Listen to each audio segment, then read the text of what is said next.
Tra le mulattiere di guerra che salgono al Pasubio, la strada delle gallerie che da Bocchetta Campiglia conduce a Porte del Pasubio, rappresenta un percorso di straordinario interesse storico e ambientale.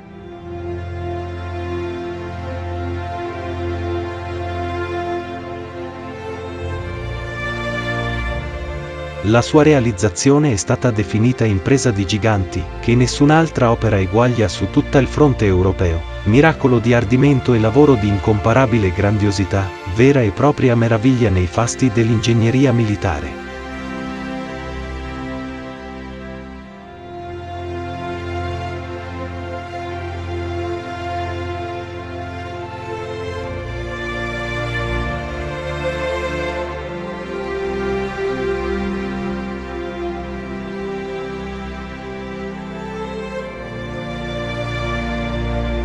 Fu certamente il risultato di tenaci volontà, di lavoro esemplare, di sacrificio e abnegazione, di commovente spirito di emulazione fra le squadre dei genieri minatori addetti alla costruzione, come ebbe a sostenere il capitano Corrado Picone, allora comandante di quegli uomini.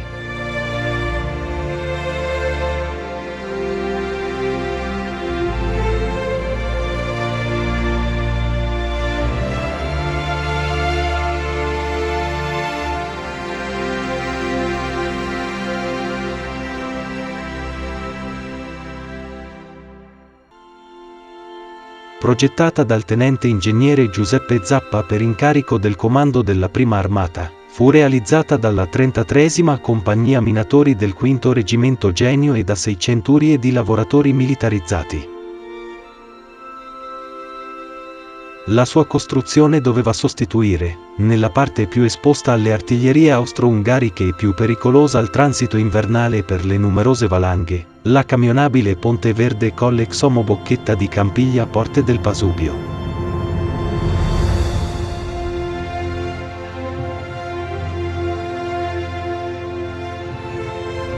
Le difficoltà furono molte. Tutta la parte rocciosa, quella rivolta verso la Valle Ogra, si presentava quasi inaccessibile.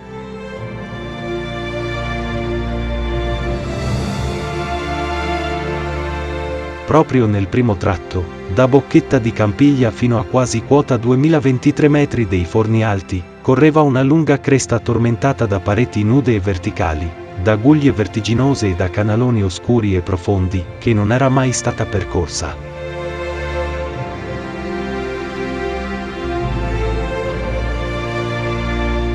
La sola opera di rilevamento topografico, compiuto in uno degli inverni più rigidi e nevosi del secolo, dovette superare difficoltà estreme.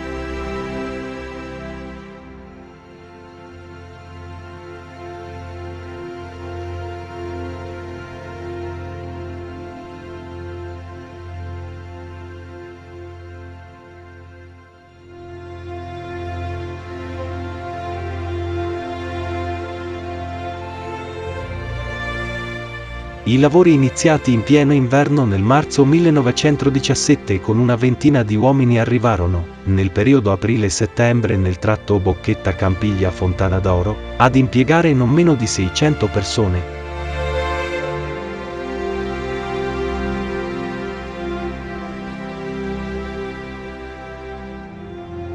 L'apertura della strada richiese quasi esclusivamente lavori di mina. Furono usati martelli perforatori ad aria compressa, l'erogazione della quale proveniva dall'impianto di Malgabusi. L'aria veniva compressa e spinta nella tubazione da 2 motori di 160 cavalli ad olio pesante.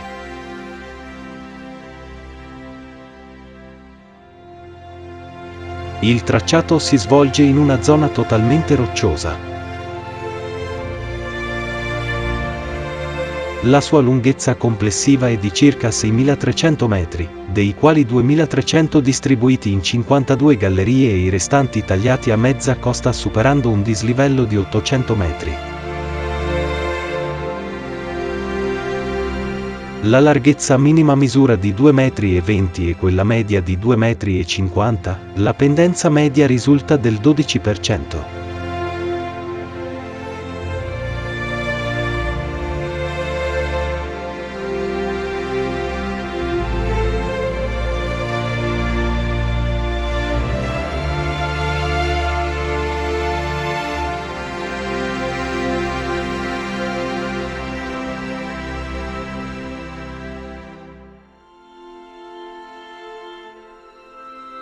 Le gallerie, illuminate elettricamente e mediante finestroni aperti nella roccia, consentivano il transito di salmerie sia con carico centrale che laterale.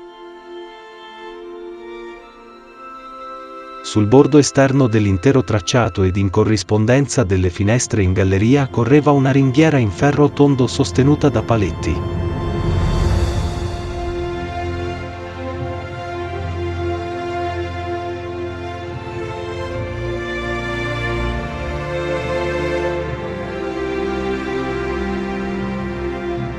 Quattro gallerie sono a tracciato elicoidale, la 19ª è la più lunga, misurando 320 metri, mentre la successiva passa a spirale, per 4 volte su se stessa, entro un gigantesco torrione ed è, senza dubbio, motivo di curiosità e meraviglia per quanti percorrono la strada.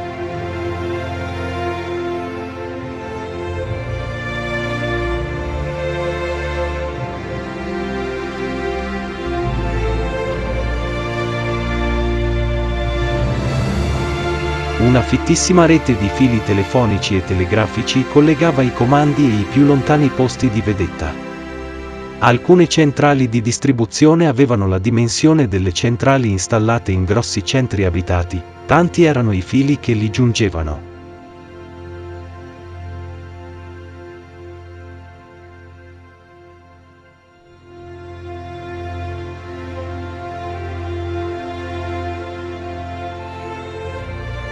Sul crinale sommitale del Pasubio, dal maggio 1916 all'ottobre del 1918, la guerra non conobbe soluzione di continuità, costituendo un primato, certamente tragico, nella storia della Grande Guerra, che spiega almeno in parte la grandiosità delle opere realizzate in uno spazio sostanzialmente così limitato.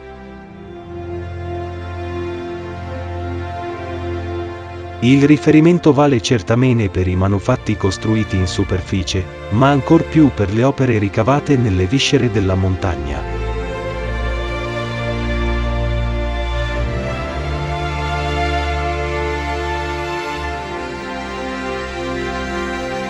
Una grossa centrale elettrica riusciva a garantire l'energia a tutto il massiccio, permettendo di illuminare abbondantemente gallerie, caverne, camminamenti e gli altri luoghi di vita.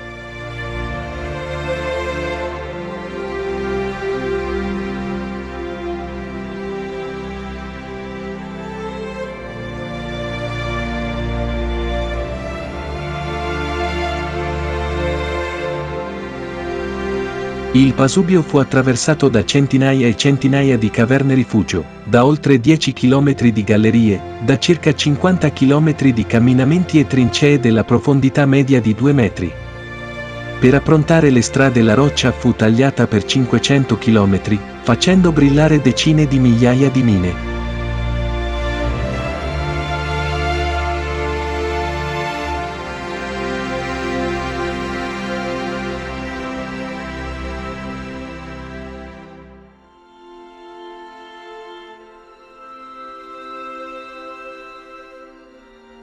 Alle porte del Pasubio sorgeva una cittadella di baracche chiamata il Milanin, la piccola Milano, abbarbicata alle rupi e defilata al nemico, dove alloggiavano il comando di settore, le truppe di riserva e a riposo, i magazzini e un importante posto di infermeria.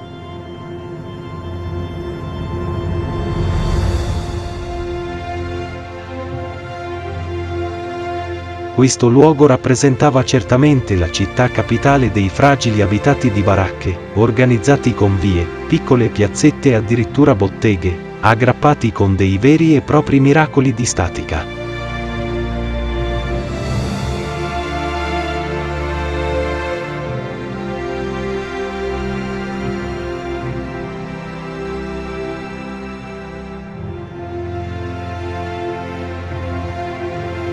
Il massiccio del Pasubio, con la sua forza evocativa, è indubbiamente uno dei territori più intimamente legato alle vicende del conflitto e la sua sacralità lo ha portato ad assurgere ad uno dei più significativi simboli della tragedia della Grande Guerra.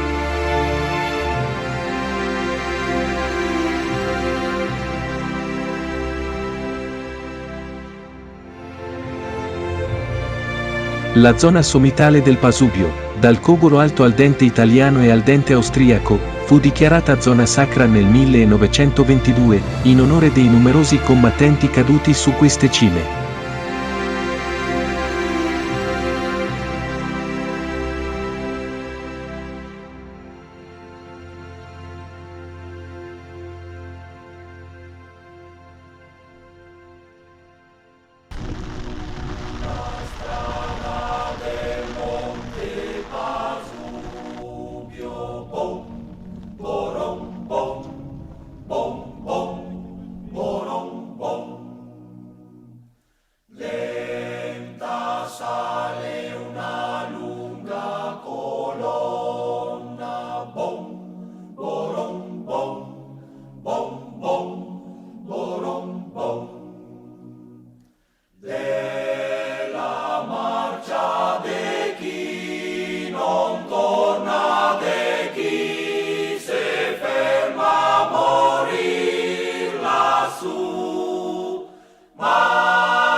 Ecco, due alpini a Bassano, 2 alpini sicuri a Bassano.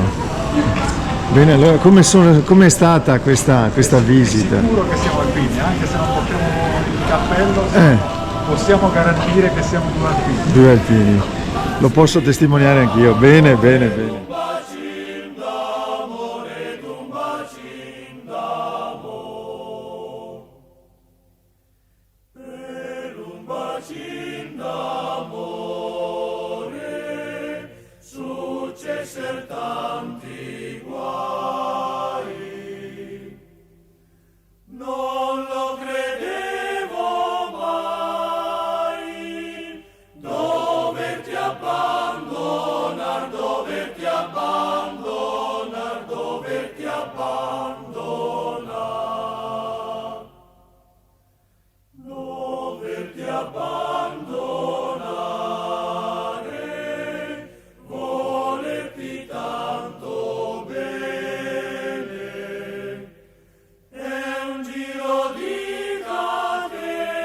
Goodbye Bassano.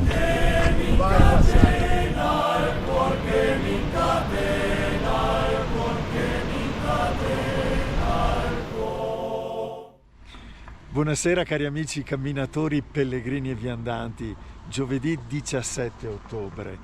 Allora, questi amici arrivano da Canicattì, Beppe ed Enrico, e mi hanno chiesto espressamente di venire in Veneto per visitare i grandi posti della prima guerra mondiale. Allora ieri siamo stati in visita alle 52 gallerie e siamo saliti direttamente a Cima Palon. Quando siamo arrivati 2232 metri. E quando siamo arrivati a Cima Palon abbiamo preso una pioggia, un vento. Comunque siamo stati a onorare i caduti del Monte Pasubio. Oggi dovevamo andare in Ortigara, invece il meteo non ce l'ha concesso e siamo stati sul sacrario del Monte Grappa.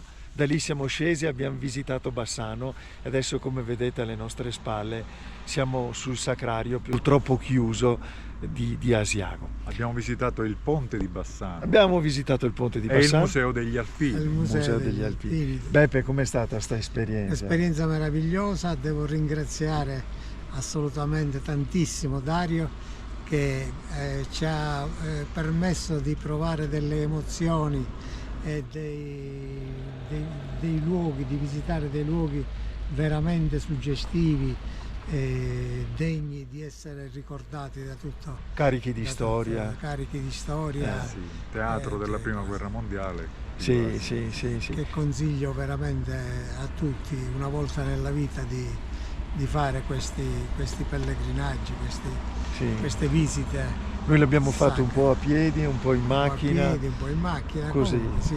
con il meteo che di È questi stato giorni. veramente bellissimo, grazie ancora a Dario. Nessuno, Eh, molto volentieri. E speriamo che dopo questo video, questa esperienza, qualcuno possa mettersi le mani sulla coscienza per riaprire il sacrario di Asiago. vero? Assolutamente. Io devo dire, Enrico. Dario, è stato un bellissimo regalo. Io avevo tante titubanze per motivi personali di venire qua in questi 2 giorni, e invece devo dire che è stata una scelta azzeccatissima, Azzeccatissima. e ti devo ringraziare tanto. Dai, la prossima certamente in Sicilia, ragazzi. Ci vedremo. Grazie della vostra Ci visita. rivedremo in Sicilia, In Sicilia. sicuramente. Alla prossima. Alla prossima. Ciao, Ciao, ciao, ciao.